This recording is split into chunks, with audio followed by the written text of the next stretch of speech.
Hi, நீங்க 9, 10, 11, 12 standard ஸ்டூடெண்டா? உங்களுக்கு IAS இல்ல ஐபிஎஸ் இல்ல ஐஎஃப்எஸ் இந்த 3 எக்ஸாம்ஸ்ல பாஸ் ஆகணும்னு நினைக்கிறீங்களா? உங்களுக்கான அவேர்னஸ் வீடியோ தான் இது. ஏன்னா இது இந்த யூபிஎஸ்சி எக்ஸாம்ஸ ரொம்ப கஷ்டம்னு சொல்றாங்கன்றது நீங்க கேட்டீங்கன்னா, ஆக்சுவலி இதை என்ன சொல்றாங்கன்னா, இந்த யூபிஎஸ்சி எக்ஸாம் தான் இந்த இந்தியாவிலே இருக்கக்கூடிய ஒன் ஆஃப் த டஃபஸ்ட் எக்ஸாம்னு சொல்றாங்க.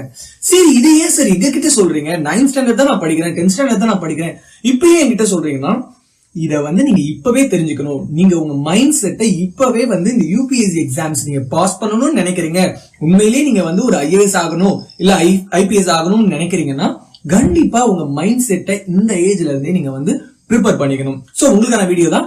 ரொம்ப பேசாம இந்த யூபிஎஸ்சி எக்ஸாம்ஸ் எப்படி ஒர்க் ஆகுது, இந்த ஃபங்க்ஷன்ஸ் என்னன்றது சின்னதா ஷார்ட்டா சொல்லிடுறேன். இந்த யூபிஎஸ்சி சிவில் சர்வீஸ் எக்ஸாமினேஷன் எழுதுறதுக்கு உங்களுடைய ஏஜ் லிமிட் பாத்தீங்கன்னா from 21 onwards நீங்க எழுத ஸ்டார்ட் பண்ணிடலாம்.